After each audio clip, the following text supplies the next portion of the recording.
থেকো প্রভু এ জীবনে হয়ে চির সাথী, আসবে গহীন রাতি।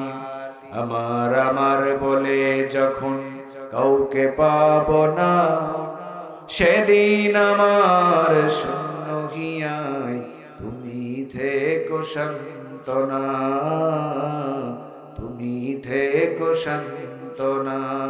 আমার যখন ফুরাবে দিন, আসবে গহীন রাতি, থেকো প্রভু এ জীবনে হয়ে চির সাথী, আসবে গহীন রাতি। আলহামদুলিল্লাহি রাব্বিল আলামিন। সব প্রশংসার মালিক কে? সে আল্লাহ রাব্বুল আলামিন। কোরআনে কারীম অন্য জায়গায় বলেছেন, লা ইন শাকারতুম লাযীদান্নাকুম ওয়া লা ইন কাফারতুম ইন্না আযাবী লাশাদীদ।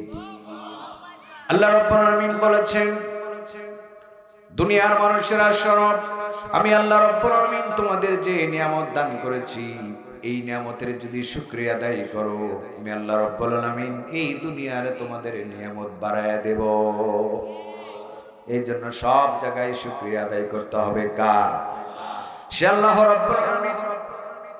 অনেক মানুষ হসপিটালে আছেন, অনেক মানুষ কারাগারে আছেন, অনেক মানুষ অনেক বিপদে আছেন, তার চাইতে অনেক সুখে শান্তিতে আমাকে আল্লাহ পাক আপনাকে রেখেছেন, ঠিক কিনা বলুন?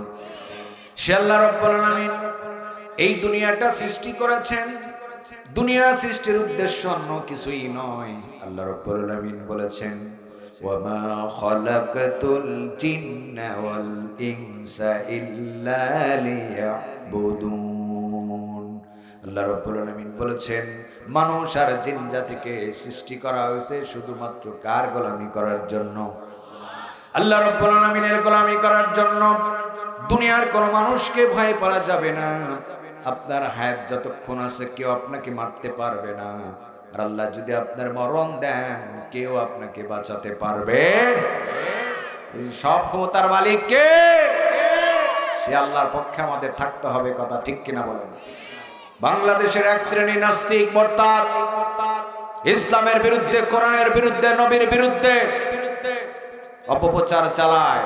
আমি বলি বাংলাদেশের মুসলমানদেরকে, যে যেই দলই করুক, যেই মতেই থাক, আমার নবীকে যদি কেউ গালি দেয়, আমরা কি তার সঙ্গে আপোষ করব? আমার নবী চরিত্র নিয়ে যদি কেউ হনন করে, আমরা কি তার সঙ্গে কোনো সমঝোতা করব? দল মত শেষে আমরা আমাদের নবীকে নিজের জীবনের চাইতে বেশি ভালোবাসি, কথা ঠিক কিনা? আমাদের প্রভু কয়জন? আমাদের প্রভু এক নবীর উম্মত, জীবন বিধান ওই শিবানী কোরআন। তবে কেন এক নও হে মুসলমান, এক হও করিয়াও ভান, ঠিক কিনা? আমাদের প্রভু এক নবীর উম্মত, জীবন বিধান ওই শিবানী কোরআন। তবে কেন এক নও হে মুসলমান, এক হও করিয়াও ভান। বাইতুল্লাহ এক, মদিনা শরীফ এক, ওহদ পাহাড় এক, বদরের মাঠ এক। একটা তো জীবন আর মরণ যে একটাই, সকলের তরে একই স্থান। তবে কেন এক নও হে মুসলমান, এক হও করিয়াও ভান, ঠিক কিনা? হাসরের মাঠ এক, মিজানের মাপ এক, লৌহে মাহফুজ এক, পুলসিরাত এক। একটা তো চাঁদার, একটাই সূর্য, ধরাতে নিয়ম মেনে আলো করে দাও। তবে কেন এক নও হে মুসলমান, এক হও কিনা? মুসলমানের কোনো দলাদলি থাকা যাবে? মুসলমানের কোনো সেপারেশন থাকা যাবে? মুসলমান কয়জনের গোলাম? একজনের গোলাম, সেই আল্লাহর গোলামি করতে হবে, কথা ঠিক কিনা? আজকের মাহফিলে মা বোনেরা আছে না নাই? আপনাদের চাইতে সংখ্যায় কম না বেশি? মা বোনেরা কম হয়েছে, অন্যান্য জায়গায় মা বোনেরা বেশি হয়। মা বোনেরা যদি ভালো হয় দেশ ভালো হয়ে যাবে, কথা বলেন না কেন? আর মা বোনেরা যদি পরিবেশ নষ্ট করে তাহলে বাইরের পরিবেশ ভালো থাকতে পারে। এই জন্য আপনাদেরকে আমাদেরকে সর্বপ্রথম আগে ঘরটাকে ঠিক করতে হবে। কি ঠিক করতে হবে? ঘরটাকে ঠিক করতে হবে। এই জন্য ইসলাম এই পৃথিবীতে যতদিন থাকবে, মুসলমানেরা যদি জিহাদ ছেড়ে দেয়, মুসলমানেরা কখনো এই পৃথিবীতে বিজয় লাভ করতে পারবে না। এই জন্য মুসলমানদেরকে জিহাদ মৃত্যু পর্যন্ত রাখতে হবে। আমরা আল্লাহর গোলাম হয়ে থাকবে ইনশাআল্লাহ। অন্য কোন মত, অন্য কোন পথ আমরা অনুসরণ করব।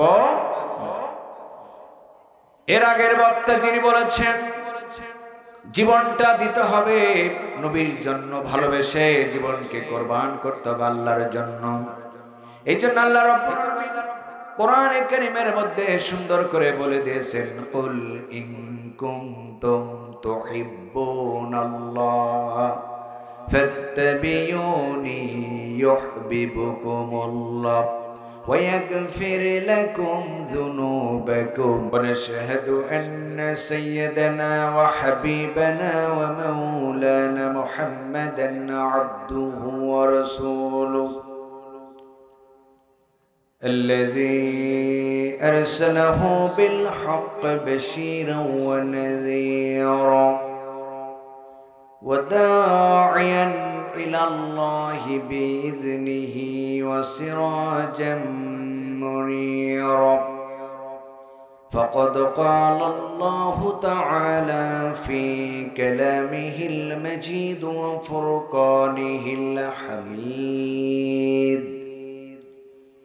সবাই বলুন আউযু বিল্লাহি মিনাশ শাইতানির রাজীম বিসমিল্লাহির রাহমানির রাহিম ইন্নাল্লাহা ওয়া মালাইকাতাহু ইউসাল্লুনা আলান النبي يا أيها الذين آمنوا صلوا عليه وسلموا تسليما اللهم صل على محمد وعلى آل محمد كما صليت على إبراهيم وعلى آل إبراهيم إنك حميد مجيد اللهم بارك على محمد وعلى آل محمد كما باركت على إبراهيم وعلى آل إبراهيم إنك حميد مجيد সবাই বলুন বালাগালনা আলা বিকামালিহি كشف الدجى بجماله حسنت جميع خصاله صلوا যে যেখানে আছেন, যে অবস্থায় আছেন, আল্লাহ এবং তার রাসূলের মহব্বতে অন্তরের অন্তঃস্থল থেকে ভালোবাসা, ভক্তি, শ্রদ্ধা, আন্তরিকতা, বিনয়ের সহিত নবীর উপর দরুদ পড়ুন। বালাগালনা আলা বিকামালিহি কাশাফাত দুজা বিজামালিহি হাসনাত জামিউ খিসালিহি সল্লু মুঝে কুছ মিলে ये न अल्लाह मिले मोहम्मद को जिसे अल्लाह मिले बलगल उला बिकमालिही कशफत दुजा बिजमालिही حسنت جميع خصاله صلوا আমরা বলি আলহামদুলিল্লাহ। আরো আসতে বলেন, আরো আসতে বলেন। প্রশংসার মালিক কে? একমাত্র প্রশংসার মালিক কে? সে আল্লাহর প্রশংসা আসতে না জোরে? জোরে। এই জন্য বলি আলহামদুলিল্লাহ। আমরা সবাই বলি রব্বানা লাকাল হামদ হামদান কাসীরান তাইয়্যিবান মুবারাকান ফি। আমি যে দোয়াটা পাঠ করেছি এটা বুখারী শরীফের একটা হাদিস। বাংলাদেশের একজন মুফাসসির ছিলেন যিনি 50 বছর গোটা দুনিয়ায় তাফসীর করেছিলেন। তিনি মঞ্চে উঠেই এই দোয়া পাঠ করতেন। তিনি চলে গিয়েছেন, তার নামকে আমরা বলতে পারি? কি নাম? সবাই বলেন। মাওলানা দেলার হোসাইন সাইদি। আল্লাহ তার কবরকে জান্নাতুল ফেরদৌসের টুকরায় পরিণত করে দিবেন। এই হাদিসটার মর্মার্থ যে শুকরিয়াটা আপনারা আদায় করেছেন, আমি আদায় করেছি। রাসূল সাল্লাল্লাহু আলাইহি সাল্লাম সালাত ইমামতি করতেছিলেন, রুকু থেকে উঠে বললেন রব্বানা লাকাল হামদ। নবীজি এতটুকু বলেছিলেন। সাহাবী অতিরিক্ত দোয়া পড়লেন। নামাজ শেষে নবীজি জিজ্ঞেস করলেন, নামাজের মধ্যে অতিরিক্ত বাক্য কে উচ্চারণ করেছো? সাহাবী ভয়ে ভয়ে বললেন, হুজুর আমি বলেছি। আল্লাহর নবী বললেন, আমি যা দেখতে পাই তোমরা সেটা দেখতে পাও না, আমি যেটা শুনতে পাই তোমরা সেটা শুনতে পাও না। ওগো আল্লাহর গোলাম, ওগো আল্লাহর বান্দা, তুমি যখন নামাজের মধ্যে অতিরিক্ত শব্দ উচ্চারণ করেছো, আমার আল্লাহ রাব্বুল আলামিন তিনি এত বেশি খুশি হয়ে গিয়েছেন। আল্লাহর অসংখ্য রহমতের ফেরেশতা তোমার আমলনামায় সব লেখার জন্য প্রতিযোগিতা করতেছিল। রব্বানা লাকাল হামদ হামদান কাসীরান তাইয়্যিবান মুবারাকান ফি। এই জন্য প্রশংসা আদায় করলাম কার? আল্লাহ। বেশি বেশি জিকির করব কার? একটু জিকির করেন লা ইলাহা লা ইলাহা সুবহানাল্লাহ ওয়াল হামদুলিল্লাহ লা ইলাহা সুবহানাল্লাহ ওয়াল হামদুলিল্লাহ লা ইলাহা লা ইলাহা ইল্লাল্লাহু মুহাম্মাদুর রাসূলুল্লাহ সাল্লাল্লাহু।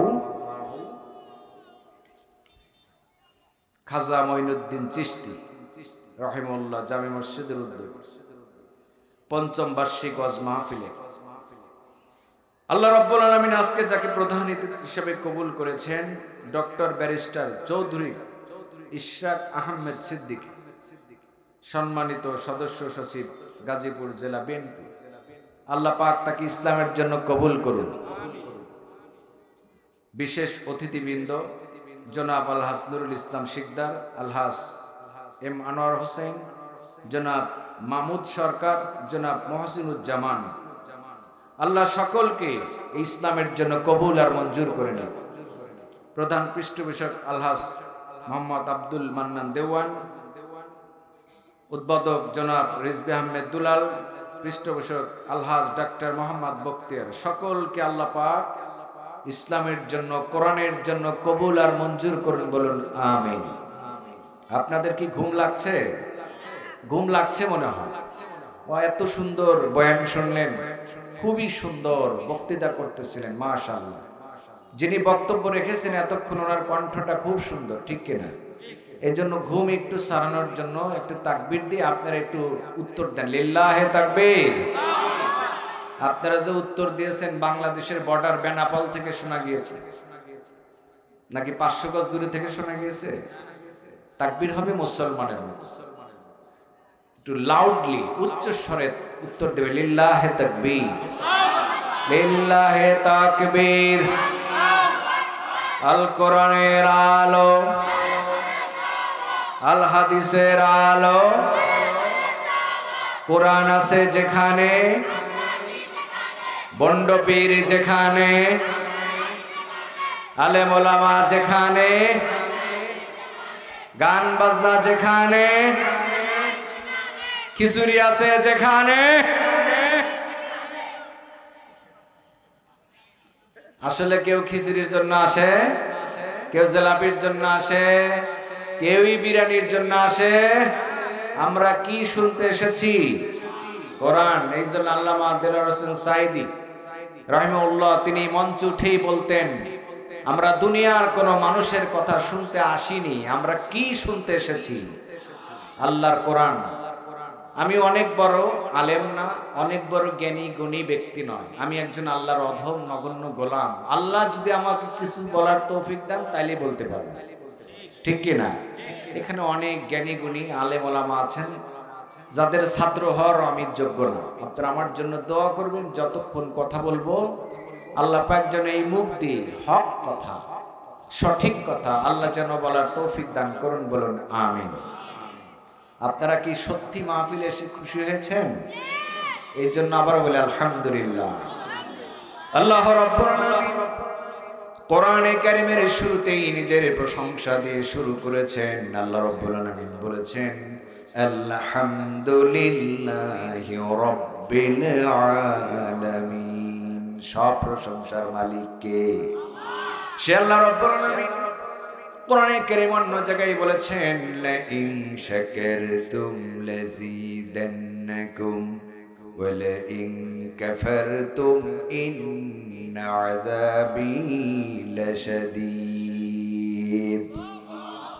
আল্লাহ রাব্বুল আলামিন বলেছেন, দুনিয়ার মানুষেরা শোনো, আমি আল্লাহ রাব্বুল আলামিন তোমাদের যে নিয়ামত দান করেছি, এই নিয়ামতের যদি শুকরিয়া আদায় করো, আমি আল্লাহ রাব্বুল আলামিন এই দুনিয়ারে তোমাদের নিয়ামত বাড়ায়া দেব। এই জন্য সব জায়গায় শুকরিয়া আদায় করতে হবে কার? সে আল্লাহ রাব্বুল আলামিন। অনেক মানুষ হসপিটালে আছেন, অনেক মানুষ কারাগারে আছেন, অনেক মানুষ অনেক বিপদে আছেন, তার চাইতে অনেক সুখে শান্তিতে আমাকে আল্লাহ পাক আপনাকে রেখেছেন, ঠিক কিনা বলুন? সে আল্লাহ রাব্বুল আলামিন এই দুনিয়াটা সৃষ্টি করেছেন। দুনিয়া সৃষ্টির উদ্দেশ্য অন্য কিছুই নয়। আল্লাহ রাব্বুল আলামিন বলেছেন, ওয়ামা খালাকাতুল জিন্না ওয়াল ইনসা ইল্লা লিয়াবুদুন। আল্লাহ রাব্বুল আলামিন বলেছেন, মানুষ আর জিন জাতিকে সৃষ্টি করা হয়েছে শুধুমাত্র কার গোলামি করার জন্য? আল্লাহ রাব্বুল আলামিনের গোলামি করার জন্য। দুনিয়ার কোন মানুষকে ভয় পাওয়া যাবে না। আপনার হায়াত যতক্ষণ আছে কেউ আপনাকে মারতে পারবে না।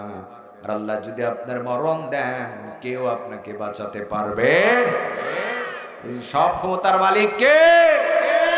সে আল্লাহর পক্ষে আমাদের থাকতে হবে, কথা ঠিক কিনা বলেন? বাংলাদেশের এক শ্রেণী নাস্তিক মোরতাদ ইসলামের বিরুদ্ধে, কোরআনের বিরুদ্ধে, নবীর বিরুদ্ধে অপপ্রচার চালায়। আমি বলি বাংলাদেশের মুসলমানদেরকে, যে যেই দলই করুক, যেই মতেই থাক, আমার নবীকে যদি কেউ গালি দেয়, আমরা কি তার সঙ্গে আপোষ করব? আমার নবী চরিত্র নিয়ে যদি কেউ হনন করে, আমরা কি তার সঙ্গে কোনো সমঝোতা করব? দল মত শেষে আমরা আমাদের নবীকে নিজের জীবনের চাইতে বেশি ভালোবাসি, কথা ঠিক কিনা?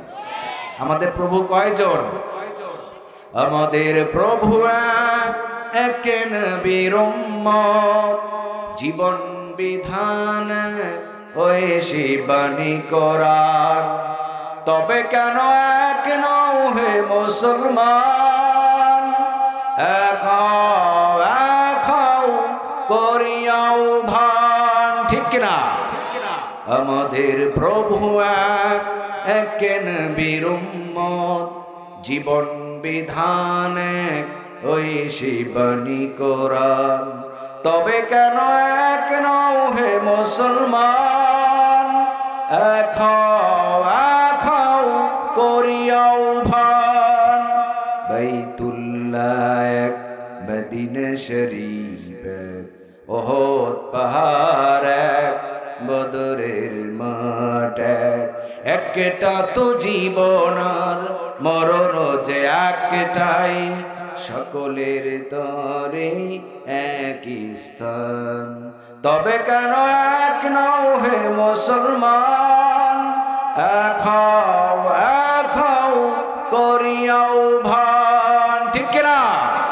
হাসরের মাঠ এক, মিজানের মাপ এক, লৌহে মাহফুজ এক, পুলসিরাত এক।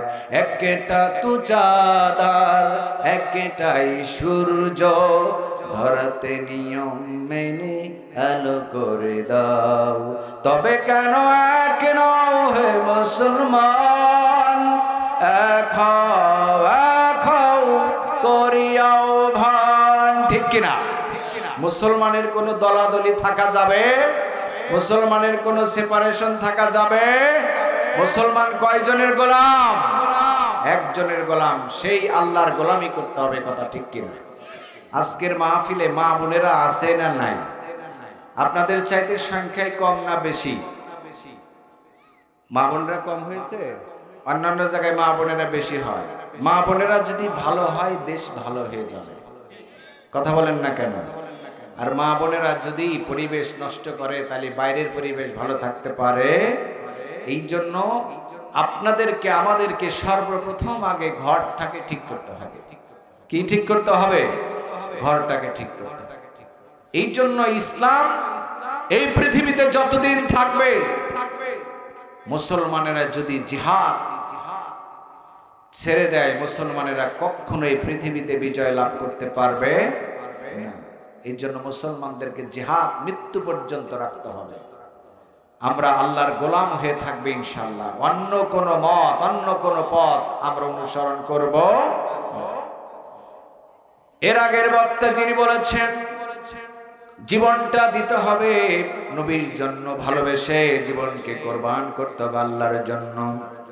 এই জন্য আল্লাহ রাব্বুল আলামিন কোরআনে কারীমের মধ্যে সুন্দর করে বলে দিয়েছেন, কুল ইন কুনতুম তুহিব্বুনাল্লাহ ফাত্তাবিউনি ইউহিব্বুকুমুল্লাহ ওয়া ইয়াগফির লাকুম যুনুবাকুম। গুরুত্বপূর্ণ হচ্ছে নারীদের স্বামী আনুগত্য করা, স্বামীর সঙ্গে খারাপ আচরণ না করা।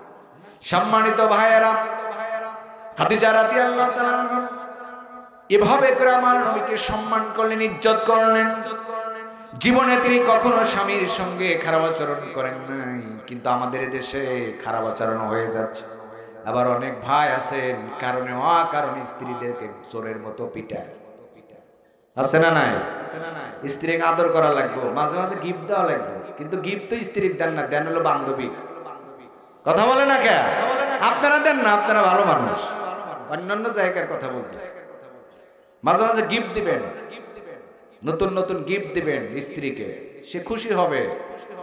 আমার স্বামী আর ওল্ড না, এই লেটেস্ট মডার্ন। মায়েশা সিদ্দিকা রাদিয়াল্লাহু তাআলা বলতেন, বিশ্ব নবী আমাকে মাঝে মাঝে তিনি গিফট দিতেন, হাদিয়া দিতেন। আপনি জীবনে কয়বার দিয়েছেন একটু চিন্তা করেন, একটু চিন্তা করে দেখেন স্ত্রীকে কি গিফট দিলেন জীবনে। একটা সারপ্রাইজ দিলেন, ঈদ ছাড়া সামান্য কিছু উপহার নিয়ে যা বলেন তোমার জন্য নিয়ে আসছি, খুশি হবে না বেজার হবে? স্ত্রীকে একটু ভালোবাসেন, একটু মহব্বতে রাখেন তার কাছে। তাদের সঙ্গে গায়ে হাত দিন না, খারাপ আচরণ করবেন না, দয়া করে তার গায়ে হাত দেবেন না। একজন মানুষ জেলখানায় আমার সঙ্গে একই কারাগারে ছিলাম, আমাকে কয় হুজুর দোয়া করেন আমার যেন জামিন হয়। বললাম কি করছেন? কয় হুজুর মাথা গরম তো, মাথা ঠিক ছিল না, স্ত্রী কথা শোনে না, এই জন্য গরুর যে জবাই করা যে ছুরি আছে একটাই পিছন থেকে একটাই দিয়েছিলাম, একটাতেই শেষ। হুজুর এই জেলখানার ভাত এত মোটা আর এই মশার কামড় এত কষ্ট, যদি জানতাম জীবনে আমি স্ত্রীর গায়ে হাত তুলতাম। স্ত্রীর গায়ে কেউ হাত দিয়েন, তাদেরকে ভালোবেসে। আল্লাহ পাক কিন্তু মারার বিধান দেন নাই। আপনার যদি খারাপ লাগে আপনি বিছনা থেকে আলাদা করে দেন, তাও যদি ভালো না হয় বাপের বাড়ি পাঠিয়ে দেন, ওই বাড়ির গার্জিয়ানদেরকে ডাকেন, তাও যদি না হয় এট দ্য এন্ড ফাইনালি শেষে আল্লাহ পাক তালাকের ব্যবস্থা করেছেন। কিন্তু তারপরেও তাকে হত্যা করা, তার গায়ে হাত তোলার অধিকার আপনার এটা ইসলাম কত সহজ, ইসলাম কত সহজ করে দিয়েছে। এই জন্য যারা জেলে যান নাই তারা ওই মোটা ভাতের স্বাদ কেউ বুঝবেন। আবার আমার মনে করেন না হুজুর আপনি দিয়ে একটা জবাই টবাই করছেন, জি না, আমরা কি আছি আল কোরআনের আন্দোলনের জন্য, আমরা গেছি ইসলামের প্রতিষ্ঠিত করার জন্য, দুনিয়ার কোন মতাদর্শের জন্য নয়। যদি প্রয়োজন হয় আবার যাব, তবু বাতিলের সাথে মাথা নত করব। এই জন্য মুসলমানেরা আমরা যা কিছু করব ভাইয়া কার খুশির জন্য? আল্লাহর খুশির জন্য করতে হবে। আপনি এখানে আছেন, জিহাদের তামান্না যদি আপনার অন্তরে থাকে, ঘরের মধ্যে যদি জ্বরেও মারা যান, কিয়ামতের দিন আল্লাহ রাব্বুল আলামিন হযরত আমির হামজার সঙ্গে আপনারা হাসর করায় দিবেন। এজন্য সম্মানিত মা এবং বোনেরা শুনুন, 40 বছর বয়সে আমার নবী নবুয়ত পেলেন। নবীজি প্রথমে খাদিজা রাদিয়াল্লাহু তাআলার কাছে গেলেন, খাদিজা জাম্মিলুনি, আমাকে কম্বল দিয়ে ঢেকে দাও। জিজ্ঞেস করলেন, ওগো কি হয়েছে আপনার? বলে, আমি এক মহা আশ্চর্য পুরুষকে দেখেছি। আপনি পারছেন জীবনে কখনো দেখে নাই এরকম জায়ান্ট ফিগার নিয়ে। আমাকে বলে, করো read the name of your lord, প্রভত তোমার প্রভুর নামে, বিশাল জায়ান্ট ফিগার আমি জীবনেও দেখিনি। খাদিজা রাদিয়াল্লাহু তাআলা বলেন, নো টেনশন, কোনো চিন্তার কারণ নাই। কোন ভূত, কোন পেতনি, কোন শয়তান আপনাকে স্পর্শ করতে পারে? কারণ আপনি গরিবের পিছনে, এতিমের পিছনে, অনাহারদেরকে খেতে দেন, মেহমানকে সম্মান করেন, মানুষের হক আদায় করেন। এতগুলি কোয়ালিটি যার মধ্যে আছে, কোন ভূত, কোন শয়তান, কোন পেতনি তার কোনো ক্ষতি করতে পারে? স্ত্রী সার্টিফাই করছে স্বামীকে। চলে গেলেন বুখারীর হাদিস, ওয়ারাকা বিন নওফলের কাছে গিয়ে বললেন, আমার স্বামী এই জিনিস গারে হেরাই দেখেছে। ওয়ারাকা বিন নওফল বললেন, খাদিজা কোনো টেনশন নাই, চিন্তার কোনো কারণ নাই। তোমার স্বামী দুনিয়ার কোনো সাধারণ মানুষ নয়, আল্লাহ রাব্বুল আলামিন তাকে নবী হিসাবে সেখানে ঘোষণা দিয়েছে। আমার নবী নবুয়তের দায়িত্ব পেলেন, পরেই কাবাগরের সামনে ঘোষণা দিলেন, লা ইলাহা ইল্লাল্লাহু মুহাম্মাদুর রাসূলুল্লাহ সাল্লাল্লাহু আলাইহি ওয়াসাল্লাম। ঘোষণা দিলেন, আল্লাহ ছাড়া কোনো ইলাহা। আবু জেহেল এসে বলছেন, কোল আল্লাহর নাম বলো। এই মক্কাতে আল্লাহর নাম চলবে না। লাত, মানত, উজ্জা, আমরা সরস্বতী কত দেবতাকে মানি, আল্লাহর নাম চলবে না। আমার নবী কি ভয় পেয়েছিলেন? নবী কি ভয় পেয়েছিলেন? আবু জেহেল বলল, স্টপ ইওর ইনভাইটেশন, বন্ধ করো, দাও বন্ধ করো, বন্ধ করো, এই দাওয়াত মক্কাতে চলবে না। আমার নবী কি ভয় পেয়েছিলেন? না। বলে, দাওয়াত চলবে না মানে? আমি কয় আল্লাহর কথা বলি? এক আল্লাহর কথা বলি, আমার কোনো ভয় নাই। আবু জেহেল বললেন, এই দাওয়াত বন্ধ করে দাও। চাচা আবু তালেবের কাছে গিয়ে বললেন, তোমার ভাতিজা, আমার বাপ দাদার 14 গোষ্ঠী যা আছে, কারণ নাম বলে না, তাদের মাথায় চুলকানি মেরে নতুন ইলাহাকে নিয়ে এসছে। ও আবু তালেব, বলে দিও, এই মক্কার যত সুন্দর নারী, যত সুন্দর বাড়ি, যত সুন্দর যানবাহন, প্রপার্টি চাওয়া হবে, সব কিছু দেওয়া হবে, তিনি যেন আল্লাহ রাব্বুল আলামিনের কালেমার দাওয়াত না দেন। আমার নবী বাড়িতে আসলেন। চাচা আবু তালিব বললেন, ভাতিজা, তোমাকে এই কথা আবু জেহেল শুনিয়ে দিয়েছেন। আমার নবী বললেন, চাচা, যেটা দেওয়া সম্ভব সেটা তো দূরের কথা, যেটা দেওয়া গোটা পৃথিবীর মানুষের জন্য সম্ভব। আকাশের চন্দ্রটা যদি আমার ডান হাতে দেওয়া হয়, আর সূর্যটা যদি বাম হাতে দেওয়া হয়, তবু আমি এক আল্লাহর একত্ববাদের দাওয়াত 1 সেকেন্ডের জন্য বন্ধ করব না। আবু জেহেল বললেন, ঠিক আছে, আমরাও দেখব কি করতে পারি। চলে গেলেন খাদিজা বিনতে খুয়াইলিদের কাছে। মহিলা মানুষের মনটা থাকে নরম, ওই জায়গায় আঘাত করতে হবে। এ খাদিজা, আমরা তোমাকে ভালোবাসি, কিন্তু তোমার স্বামী আমাদের ভাইয়ের মধ্যে গন্ডগোল লাগিয়ে দিয়েছে। ছেলে বাবার মধ্যে গন্ডগোল লাগিয়ে দিয়েছে, অতীতের যত কথা আছে সবগুলি বাদ দিয়ে নতুন ইলাহার কথা বলে। খাদিজা রাদিয়াল্লাহু তাআলা বললেন, তিনি তো সেই আল্লাহর কথা বলেন যিনি আকাশ আর জমিন সৃষ্টি করেছে। আবু জেহেল বলল, এখানেও বলে কাম হলো না। আমার নবী বাড়িতে আসলেন, আসার সঙ্গে সঙ্গে খাদিজা বিনতে খুয়াইলিদ বললেন, আবু জেহেল এই কথা বলে গিয়েছে। ও খাদিজা, তোমার মন্তব্য কি? বলে, আমি পরিষ্কার করে বলে দিয়েছি, আমি কোনো টেনশন করি না। ওগো আল্লাহর হাবিব, যেদিন আমি আপনার হাতে কালেমা পড়ে মুসলমান হয়েছি, আমি আল্লাহ রাব্বুল আলামিনের জন্য আপনাকে এবং আমার জীবনটাকে উৎসর্গ করে দিয়েছি। তিনি ছিলেন এমন নারী, আমার নবীর পাশে সব সময় আগলে রেখেছেন, আমার নবীর সুখে দুঃখে তিনি থেকেছেন। কয়েকটা বছর হয়ে গেল, মক্কায় অত্যাচার বাড়তে লাগলো, জুলুম বাড়তে লাগলো। আবু জেহেল বললেন, মক্কার সব লোকজনদেরকে ডেকে বললেন, এভাবে হবে না, আমরা সবাই মিলে সম্মিলিত ক্রমে সিদ্ধান্ত নিই, এই দাওয়াত যদি চলতেই থাকে মক্কার অথরিটি আর নেতৃত্ব সবকিছু আমরা হারিয়ে ফেলব। আবু জেহেল সব সমাজের লোককে ডাকলেন, বললেন তাদেরকে গৃহবন্দী করতে হবে অথবা জেলখানার মধ্যে রাখতে হবে। এই সারা এই দাওয়াত প্রতিদিন আবু বকর, ওমর, ওসমান, আলী তারা দিনকার দিন ইসলাম বাড়তেইছে। আবু জেহেল একদিন সিদ্ধান্ত নিলেন, আমি দুপুরবেলা গিয়ে কাবাগরের সামনে আব্দুল্লাহর পুত্রের জীবনকে শেষ করে দিব, যদি নাও পারি পেছন দিক থেকে চাদরটা দিয়ে গলাটা পেঁচ দেয়, নিঃশ্বাস বন্ধ করে দেব, দেখি পারে কিনা। আমার নবী কাবাগরে গিয়েছেন, আবু জেহেল মুনাফিকের মতো পেছন দিক থেকে আমার নবীর দিক চাদরটা দিয়ে গলায় ফাঁস লাগায় জোরে টান দিলেন। বিশ্ব নবী জমিনে পড়ে গেলেন। তাকিয়ে দেখলেন চাচা আবু জেহেল এই কাজটা করলেন। কয়েকজন সাহাবী দুর্বল মনের সেখান থেকে তারা ধরে নিয়ে গেলেন হযরতে হামজা রাদিয়াল্লাহু তাআলা আনহু। তখনও তিনি মুসলমান হন নাই। বাড়িতে আসলেন, এসে জিজ্ঞেস করলেন আমার ভাতিজার কি হয়েছে? বলে, আবু জেহেল আপনার ভাই আপনার ভাতিজাকে মেরেছে। তাই না? কি বলা হয়? আবু জেহেলের কত বড় সাহস! লাঠি হাতে নিয়ে গেলেন কাবাগরের সামনে, যে বললেন, আবু জেহেল তুমি কি মনে করেছো মুহাম্মদ সাল্লাল্লাহু আলাইহি সাল্লামের পিতা আব্দুল্লাহ মারা গেছে বলে মুহাম্মদ সাল্লাল্লাহু আলাইহি সাল্লাম এতিম, কেউ তার নাই? এইটা মনে করেই তো তুমি তাকে আজকে আঘাতটা করেছো।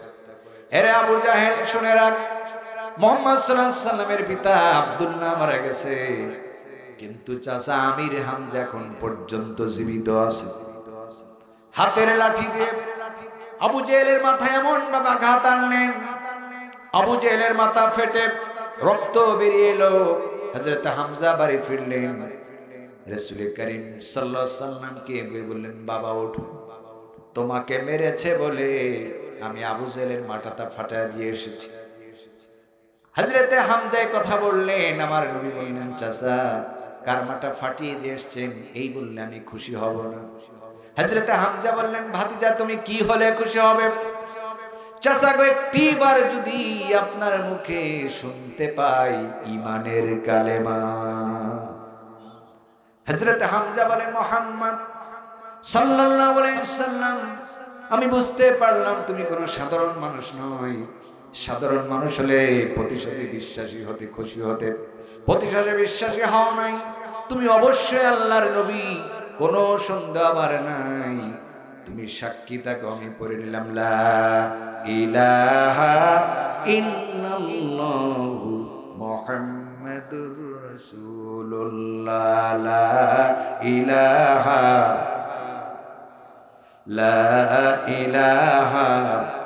জোরে লা ইলাহা সুবহানাল্লাহ ওয়ালহামদুলিল্লাহ লা ইলাহা ইল্লাল্লাহু মুহাম্মাদুর রাসূলুল্লাহ সাল্লাল্লাহু। ইসলামের সংখ্যা কমলো না বাড়লো? জোরে বলেন। আবু জেহেল বলতেছে, আবু সুফিয়ান, সাইবা ওয়ালিদ, কোথায় তোমরা? তোমরা কি শুনেছো হামজা ইসলাম কবুল করেছে? হামজা ইসলাম কবুল করেছে। এখন কি মারাত্মক! এখন না ইসলামের সংখ্যা ধীরে ধীরে বাড়তেছে। চূড়ান্ত সিদ্ধান্ত আমাদের বসতে হবে। সব মিলে সম্মিলিতভাবে সিদ্ধান্ত নিই, এদেরকে একটা জায়গায় জেলখানার মধ্যে আটকায় রাখি। এইটা ছাড়া আমাদের কাছে আর নতুন কোন ফর্মুলা নাই। সব গোত্র থেকে লোকজন সিদ্ধান্ত নিল, আবার নবীকে, চাচা আবু তালেবকে সহ একটা জেলখানা বানাইলো। এই জেলখানার নাম শিয়াবে আবু তালিব। জেলখানার নাম কি? শিয়াবে আবু তালিব। সাইদি সাহেব জেলখানায় ছিল না? কথা বলেন না কেন? মামুনুল হক ছিল না? জুনায়েদ বাবু নগরী ছিল না? জীবন দিয়েছে। কেউ বাতিলের কাছে মাথা নত করে না। কিসের জেল, কিসের জুলুম, কিসের রিমান্ড, কিসের ডিমান্ড? আমরা কাউকেই ভয় করি না। ভয় করি কাকে? আল্লাহকে। মৃত্যু যদি থাকে আপনাকে কেউ বাঁচাতে পারবে না। পারবে কেউ? আর যদি আল্লাহ আপনারে বাঁচায়, আপনাকে কেউ মারতে পারবে না। ওরা এই বাংলাদেশের জনপ্রিয়তা দেখে তারেক জিয়াকে কি শাস্তিটা দিয়েছিল ওই কোর্ট থেকে, মনে নাই আপনাদের? মনে আছে কিনা? আল্লাহ বাঁচাইছে কিনা? বাঁচাইছে। এই জন্য কারোর উপর জুলুম করা যাবে? জুলুম দিয়ে বেশি দিন টিকে থাকা যায় না। মাওলানা দেলোয়ার হোসেন সাইদি সাহেব বলেছিলেন, মাওলানা দেলোয়ার হোসেন সাইদি সাহেব বলেছিলেন, বেশি জুলুম, বেশি অত্যাচার করলে সেই জালিম মসনদে টিকে থাকতে পারে। বাংলাদেশে তার প্রমাণ হয়ে গেছে কিনা? এই জন্য কারোর উপর জুলুম করা, আপনিও যদি ক্ষমতা পান কারোর সাথে খারাপ আচরণ করা যাবে? ভালো আচরণ করবেন, সুন্দর আচরণ করবেন, এতে আল্লাহ আপনার সম্মান আরো বাড়িয়ে দিবে। কথা ঠিক কিনা? আবু জেল বলল, জেলখানায় বড়, একটাকে একটা করে ঢুকাও, ওই জেলের মধ্যে ঢুকায় দেখবো এরা কি ইমান কতটুক আছে, এটাই দেখবো। জেলখানার নাম শিয়াবে আবু তালেব। কাবাগরের ঠিক সামনে হোটেল উমাইরিয়ার সাথে মাঝখানের জায়গাটুকু ছিল শিয়াবে আবু তালেব। এই জেলখানার মধ্যে হযরত খাদিজাও ছিলেন। কে ছিলেন? হযরত খাদিজা রাদিয়াল্লাহু তাআলা। এই জেলখানা 3 বছরের বেশি সময় নিজের আপন স্বামীর সঙ্গে ছিলেন। ইসলাম কোথা থেকে এসেছে মা বোনেরা? এই যে ইসলাম এসেছে, হিউজ কন্ট্রিবিউশন, অবদান আপনাদের। ইসলামের প্রথম শহীদ হয়েছিলেন হযরত সুমাইয়া রাদিয়াল্লাহু তাআলা, প্রথম মহিলা, জীবন দিয়েছে। আবু জাহেলের কাছে মাথা নত করে না। জেলখানার মধ্যে ঢুকিয়ে দেওয়া হলো। সাদ বিন আবি ওয়াক্কাস রাদিয়াল্লাহু তাআলা বলেন, জেলখানার মধ্যে খাদ্য ধীরে ধীরে শেষ হয়ে গেল, পানিও শেষ হয়ে গেল, খাবারের কিছুই নাই। কয়েকদিন যার পর রাসূলকে বললাম, ইয়া রাসূলুল্লাহ, ইয়া হাবিবাল্লাহ, এই জেলখানার মধ্যে জীবন ধারণের জন্য যত কিছু সব শেষ হয়ে গিয়েছে, এখন শুধু গাছের পাতাগুলি বাকি আছে। সাহাবায়ে কেরাম গাছের পাতা খেতে শুরু করলেন, পাতাও শেষ হয়ে গেল। নবীর সামনে গিয়ে বলি, রাসূলুল্লাহ, পাতাও তো শেষ হয়ে গেছে। এবার উটের চামড়া রোদ্রে শুকায়া গুঁড়া করে উটের চামড়া খাওয়া শুরু করলেন। এত কষ্ট করলেন, তারপরেও জীবন দিলেন। কিন্তু জেলখানা থেকে বের হয়ে ইমান বিক্রি করে। ইমান বিক্রি করে? ইমান বিক্রি করে না। এই আপনাদের কাশিমপুরের, গাজীপুরের যেই জেলখানাতে কোরআনের দায়িত্ব, যিনি 50টা বছর কোরআনের দাওয়াত গোটা পৃথিবীতে দিয়েছেন, তিনিও তো এই জেলখানায় ছিলেন। ঠিক কিনা বলুন? আজকে এই এলাকা খাজা মঈনুদ্দিন চিশতির এই এলাকা, যে এলাকা চান্দুরা, উত্তরপাড়া, খাজারটেক, কালিয়াকৈর, গাজীপুর, আপনারা বলেন সাইদি সাহেব যদি জীবিত থাকতেন আর জেলখানা থেকে বের হয়ে এখানে আসতেন, এমন কোন মাঠ আছে সেই মাঠে লোক আটতো? আপনারা বলেন আটতো? এই ভালোবাসা দুনিয়ার কোনো ভালোবাসা নয়, এই ভালোবাসাটা হলো আল্লাহর কোরআনের জন্য। ঠিক কিনা? এই জন্য আমাদের দেশে জেল দিয়ে মানুষকে শেষ করা যাবে না, জুলুম করে মানুষকে শেষ করা যাবে না, মানুষকে ভালোবাসা দিয়ে মানুষের ভালোবাসা অর্জন করতে হবে। আমার সম্মানিত ভাইয়েরা, জেলখানার মধ্যে খাবার সংকট হয়ে গেল। হযরতে খাদিজা রাদিয়াল্লাহু তাআলা ফুফাতো ভাই হাকিম ইবনে হিজাম ওই সাফা পাহাড়ের উপর থেকে কাবা ঘরের নিচের দিকে তাকায়া আমার নবীকে ডেকে বললেন, আর খাদিজা বিনতে খুয়াইলিদকে ডেকে বললেন, খাদিজা রে শোনো, এই মক্কায় যখন দুর্ভিক্ষ হয়েছিল এমন কোন ঘর নাই যেই ঘরে তোমার সাহায্য যায় নাই। সেই খাদিজার পরিণতি এমনটাই হয়েছে, না খেতে খেতে তুমি অসুস্থ হয়ে পড়েছো খাদিজা। তোমার স্বামীকে তালাক দিয়ে ওই জেলখানা থেকে বের হয়ে আসো, তোমার সমস্ত কিছু আমরা সহযোগিতা করব। হযরতে খাদিজা রাদিয়াল্লাহু তাআলা বললেন, ভাই শোনো, পৃথিবীর সব কিছু ত্যাগ করতে রাজি আছি, দ্বীন ইসলাম আর আমার স্বামীকে ছেড়ে যেতে রাজি নাই। আমার ভাইয়েরা, আবু তালিব গভীর রাত্রিতে জেলখানার সবাই ঘুমিয়ে পড়েছেন। আমার নবী যে জায়গায় শায়িত থাকেন, আবু তালিব সেখানে দাঁড়ালেন, বললেন, চাচা আপনি দাঁড়ায় আছেন কেন? গভীর রাত্রি হয়ে গিয়েছে, রাত্রি গভীর হয়েছে, আপনি দাঁড়ান কেন? বলে, ভাতিজারে, আমি আবু তালিব আমার জীবনের চাইতে তোমাকে বেশি ভালোবাসি। ছোট থেকে তোমাকে এত বড় আমি সাথে ছিলাম জীবনে, আমি সব কিছু তোমারে দেখেছি। এই কষ্টের মধ্যেও আমি অবস্থান করতে চাই, তবুও ভাতিজা আমি তোমাকে ছেড়ে যেতে চাই না। সম্মানিত মা এবং বোনেরা, আমার নবীকে এত কষ্ট দিয়েছে, এত জুলুম দিয়েছে, অত্যাচার করেছে। আবার কিছুদিন চলে গেল, ফুয়াতো ভাই হাকিম ইবনে হিসাম বলছেন, খাদিজা আসো, ওই ফাতেমা, ওই রুকাইয়া, কুলসুম, তোমার মেয়েগুলি না খেয়ে কেমন শুকিয়ে গিয়েছে, তুমিও শুকিয়ে গিয়েছো, এখনো সময় আছে, খাদিজা জেলখানা থেকে বের হয়ে আসো, ওই জেলখানার মধ্যে থেকেও না, স্বামীর সঙ্গে সঙ্গ ত্যাগ করে আসো। হযরতে খাদিজা রাদিয়াল্লাহু তাআলা কঠিন বিপদের দিন বললেন, দুনিয়ার সব কিছু ত্যাগ করতে রাজি আছি, আমার জীবন দেব, তবু আমার স্বামীর সঙ্গ ছেড়ে চলে যাব না।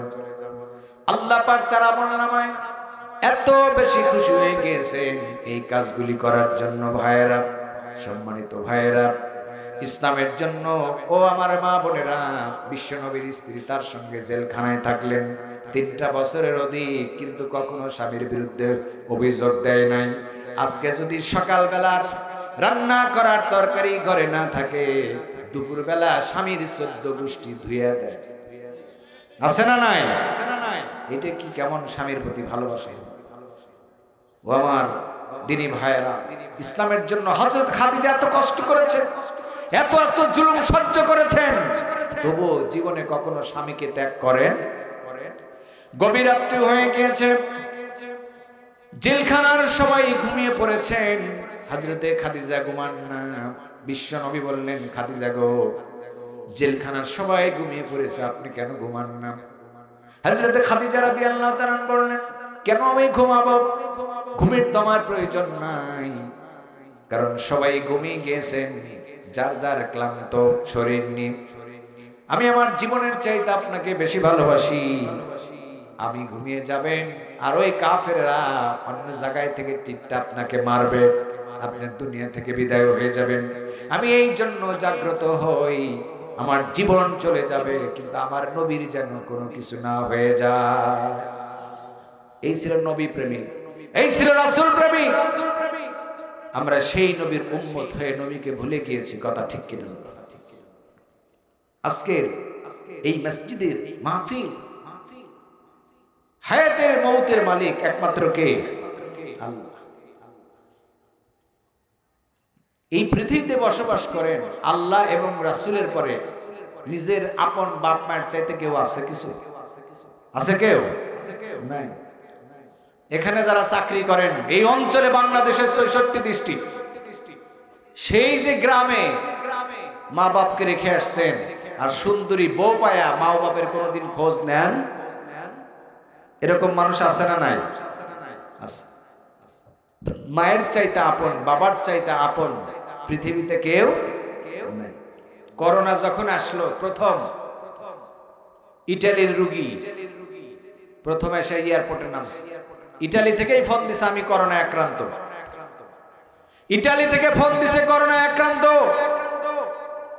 স্ত্রী আর সন্তান থেকে গুলশান, ছেলে আর মেয়েদেরকে ডেকে বলল, তোমার আব্বা করোনায় আক্রান্ত হয়েছে, তোমরা কি তোমার বাবার সাথে যাবে? কয় আমরা, এই বাবার এই করোনা তাকে ধরেছে, আমরা যদি যাই আমরাও বাঁচতে পারবো। স্ত্রী বলল, যদি তোমরা যদি না থাকো আমিও তোমার বাপের বিপদের কাছে নাই, নিজের জীবনের দাম আগে। এয়ারপোর্ট থেকে এসে সরাসরি মুগ্ধা হসপিটালে নিয়ে গেল। স্ত্রী পালাইলো, সন্তান পালাইলো, স্বর্ণ টন্ন যা আছে সব কিছু নিয়ে পালাইলো। 15 বছর মাকে খেতে দেয় নাই, সেই শরীয়তপুরে চরে। আজকে ফেসবুকের যুগ, নিউজ আসতে কি সময় লাগে? সময় লাগে। আমাদের খালেদা যে অসুস্থ, এই 5 মিনিটের মধ্যেই ফেসবুক সারা দুনিয়ায় চলে যেতেছে, কথা ঠিক কিনা? করোনা রোগী মুগ্ধা হসপিটালে ভর্তি হয়েছে, মা 2 দিন পরে খোঁজ পেয়েছে যে আমার সন্তান মুগ্ধা হসপিটালে মৃত্যু শয্যায় শায়িত, করোনা আক্রান্ত হয়ে। যেই সন্তান 15 বছর মায়ের খোঁজ খবর নেয় নাই, মা ভরণ পোষণ করেন নাই, মাকে ভাত দেন নাই, মা এই সংবাদ দেখার সঙ্গে সঙ্গে নিজের শেষ সম্বল কানের গয়টা বিক্রি করে ঢাকায় মুগ্ধা হসপিটালে গিয়েছে। 4র্থ তলায় উঠতে যাচ্ছে, ডাক্তার বলল, কোথায় যান? বলে যে হসপিটালে যে ভর্তি এই করোনার রোগী আমার কলিজার টুকরা সন্তান, এর নাম মা। এর নাম কি? ডাক্তার সাহেব বললেন, মা আপনি তো ওখানে যেতে পারবেন না, কারণ ইন্টেনসিভ কেয়ার, নির্বিড় পর্যবেক্ষণ আছে, ওইখানে কারো যার কোনো অনুমতি। মা বললেন, তাইলে আপনারা আমাকে একটা হসপিটালে জায়গা দেন, আমি একটু নামাজ পড়ে আমার আল্লাহর কাছে আমার সন্তানের জন্য ভিক্ষা চাই। কার কাছে? না খাজা বাবার কাছে, কলকি বাবার কাছে, গাজা বাবার কাছে? সাহায্য চা লাগবে কার কাছে? আল্লাহর কাছে। আমাদের দেশের লোকজন এত মূর্খ, দরগায় যায়, মাজারে যায়, কয় আল্লাহ, আল্লাহর নাম নেয় না, কয় বাবা কয়েকবার তোমার মাজারে এসে মাহরুম হয়ে গেলাম, এইবার আর মাহরুম করো না। নাউজুবিল্লাহ। চাইতে হবে কার কাছে? কার কাছে? আল্লাহর কাছে। মা জননী, ডাক্তাররা 2য় তলায় তাকে থাকতে দিলেন। তাহাজ্জুদের নামাজ পড়ে বলেন, আল্লাহ তুমি আমার জীবন নিয়ে নাও, কিন্তু আমার জীবনের পরিবর্তে আমার এই সন্তানের জীবনটা ভিক্ষা দিয়ে দেবে। 14 দিনে একটানা তাহাজ্জুদের নামাজ পড়লেন। আল্লাহ রাব্বুল আলামিনকে তাহাজ্জুদের নামাজের পর বললেন, রব্বুল আলামিন আমার জীবন চলে যাবে, চলে যাক, কোনো অসুবিধা নাই, আমার এই জীবনের পরিবর্তে আমার কলিজার টুকরার সন্তান জীবনটা তুমি ভিক্ষা দিয়ে দাও। সন্তান পালালো, স্ত্রী পালালো, সবকিছু নিয়ে মা জননী বিপদে আপনার পাশে এসে দাঁড়িয়েছে। 14 দিন পর ডাক্তার সাহেব এসে বলছেন, মা এদিকে আসো, তুমি এমন কি দোয়া করেছো, আল্লাহ রাব্বুল আলামিন তোমার সন্তানকে সুস্থতা দান করে দিয়েছে। 15 দিনের দিন সন্তান ঘুমিয়ে পড়েছেন, মা জননী বেডের কাছে গেলেন। সন্তান সুস্থ হয়ে যাওয়ার পর তাকে দেখলেন মা জননী তার বেডের কাছে বসা। বললেন, মা তুমি কোথা থেকে আসলে? লাফ দিয়ে বিছনা থেকে নামলেন আর পা ধরে বললেন, মা তুমি আমারে মাফ করে দিও, জীবনে অনেক ভুল করেছি, মা তুমি কোথা থেকে আসলে? বাবা তুমি 15 বছর ভাত দাও নাই, কাপড় দাও নাই, খোঁজ নাও নাই, তারপরেও তোমার প্রতি কোনো অভিযোগ নাই, তোমার অসুস্থতার কথা শুনে সবাই চলে গেছে, কিন্তু আমি মা তোমাকে ভুলতে পারি। আল্লাহর কাছে বলার কারণে আল্লাহ রাব্বুল আলামিন তোমাকে সুস্থতা দান করেছেন। এখানে অনেক ভাই আছেন, দুনিয়ায় মাও নাই, বাবাও নাই, এরকম লোক আছে না নাই? তাদের রূহ, তাদের আত্মা এই মাহফিলের চতুর্দিকে ঘুরতেছে আর বলতেছে দরদির সন্তান, বাড়ি রেখে এসেছি, গাড়ি রেখে এসেছি, সন্তান, দুনিয়ার সব সম্পদ রেখে এসেছি, কবর জগতে আমার কলেজার টুকরা সন্তান কারা আছো, অন্ধকার কবরের শাস্তি থেকে কিছু দান, কিছু সদকা করো। যে সমস্ত মা নাই বাবা নাই তাদের অনেক দরদির সন্তান মাহফিলে আছেন, মায়ের জন্য বাবার জন্য 20,000 50,000 টাকা এই মসজিদের উন্নয়নের জন্য দান করেন। আল্লাহ রাব্বুল আলামিন হতে পারে এই দানের বিনিময়ে যাদের জীবনের গুনাহ মাফ হয়ে যাবে। ঠিক কিনা বলেন? একটু জিকির করেন লা ইলাহা, সবাই একটু জিকির করেন লা ইলাহা সুবহানাল্লাহ আলহামদুলিল্লাহ লা ইলাহা সুবহানাল্লাহ আলহামদুলিল্লাহ লা ইলাহা ইল্লাল্লাহু মুহাম্মাদুর রাসূলুল্লাহ সাল্লাল্লাহু, রাসূল সাল্লাল্লাহু আলাইহি সাল্লাম বলেছেন যারা আল্লাহর জন্য একটা ঘর মসজিদ নির্মাণ করে দেবে, আল্লাহ পাক জান্নাতের মধ্যে তাদের জন্য একটা তিনি বিল্ডিং নির্মাণ করে দিবে। যাদের মা নাই বাবা নাই আসেন এই মসজিদের জন্য 5,000 10,000 টাকা আল্লাহর ঘরে মসজিদের জন্য আপনারা দান করুন। আপনাদের মা বাবা আত্মীয় স্বজন যারা